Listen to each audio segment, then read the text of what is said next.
আহ, যোৱাকালি আচলতে আমি এখন মিটিঙে পাতিছিলোঁ সকলো আমাৰ ছিনিয়ৰ প্ৰফেচাৰ ডিন আৰু আমাৰ প্ৰশাসকসকলৰ লগত যে আমি পৰীক্ষাৰ ব্যৱস্থাটো কেনেকুৱালৈ সংশোধন কৰিব পাৰি। আহ, এই পৰীক্ষা নিয়ন্ত্ৰক যিগৰাকী তেখেত আমাৰ যেতিয়া আগৰ পাৰ্মানেণ্ট কণ্ট্ৰলাৰ ঢুকোৱাৰ পাছত তেখেতক ইলেক্ট্ৰনিক্সৰ মানুহ, যিহেতু আমি এতিয়া এটা টেকনলজিকেল চিষ্টেমলৈ গৈ আছোঁ, গতিকে তেখেতে ভালকৈ বুজি পায়, সেইকাৰণে তেখেতক পৰীক্ষা নিয়ন্ত্ৰকৰ দায়িত্ব দিয়া হৈছিলে। অৱশ্যে দুই এটা মই কমপ্লেইন পাইছিলোঁ যে এনেকুৱা ঘটনা ঘটিছে বুলি। আৰু কালি যিটো ঘটনা ঘটিলে তাৰপিছত আমি পৰীক্ষাৰ বিষয়ে আলোচনা কৰি থাকোঁতে তেওঁলোক আহিলে সদল বলে। আহিলে প্ৰথমতে তেওঁলোকৰ লগত আলোচনা কৰিলে আমাৰ জ্যেষ্ঠ অধ্যাপক ডিন আদি আমাৰ প্ৰশাসকসকলে, কিন্তু তেওঁলোকে এইটো কণ্টিনিউৱাছ ক'লে যে ভাইচ চেঞ্চেলৰ লগত কথা পাতিব। তাৰ মোৰ ইয়ালৈ আহিলে প্ৰায় 25জনমান আহিলে। আমি ক'লোঁ যে মোকতো কোনোবাই ঘপককৈ ক'লেই মোৰ বিষয়াক মই এনেকৈতো অপসাৰণ কৰিব নোৱাৰোঁ, আৰু সেইখিনিৰ কাৰণে এটা কমিটিৰ প্ৰয়োজন। গতিকে কমিটিখনৰ কাৰণে মোক ক'লে অলপ সময় লাগিব, গতিকে সময়খিনি তোমালোকে দিয়া। তেতিয়া তেওঁলোকে সন্তুষ্ট হৈ ওলাই গৈছিলে, কিন্তু কথাখিনি পাতিবলৈ এটা প্ৰক্ৰিয়া হয়। প্ৰশাসনিক এটি সিদ্ধান্ত এটা লওঁতে অকণমান সময় লাগে, কিন্তু তাৰে একাংশই, মই সকলোকে দোষ নিদিওঁ, ল'ৰা ছোৱালী কেতিয়াবা উগ্ৰ হয়, সেইটো মই মুৰব্বী হিচাপে বেয়া পোৱা নাই, কিন্তু কথা পাতি থাকোঁতে আৰু আলহীও আছে, মানে মোৰ দুৱাৰত ঢকিওৱাৰ এটা ঢকিয়ালে, সেইটোত মোৰ অলপ খং উঠিলে।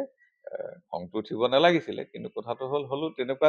সেই উদ্ভণ্ডালিটো ভাল নাপাওঁ। ল'ৰা ছোৱালী প্ৰতিবাদ কৰিবই গণতান্ত্ৰিক দেশৰ।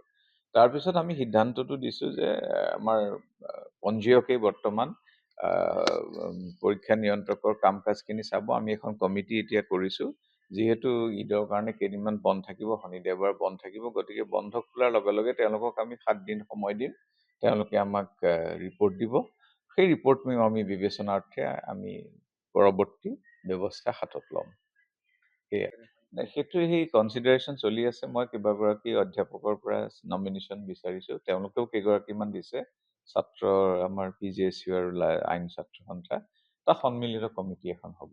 সেইটো আজি মই ৰিলিজ কৰিম, কিন্তু কাইলৈ শনি দেওবাৰ হ'ল, আকৌ সোম মংগলবাৰ বন্ধ।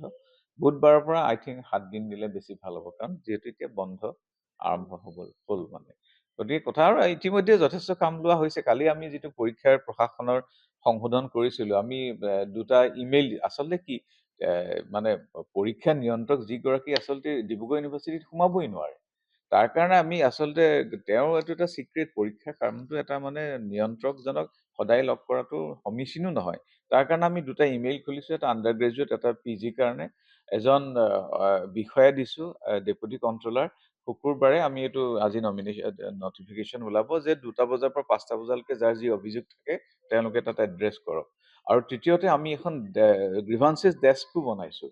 গতিকে এইখিনি কাম আমি অনাগত দিনত কৰিম, আৰু কিছুমান পৰীক্ষাৰ ৰিফৰ্মেশ্যনো হ'ব, সেইখিনি অনাগত দিনত দেখিবলৈ পাব। আৰু এই ঘটনাৰ কাৰণে তেওঁলোকক মই দুখো প্ৰকাশ কৰিছোঁ যে মোৰ বিষয়ে যদি কোনোবাক বেয়া ব্যৱহাৰ কৰিছে, মই দুখিত। গতিকে মই ভাবোঁ আমি ল'ৰা ছোৱালীৰ মাজত আলোচনা কৰি এইটো সিদ্ধান্ত ল'ম ভালকৈ।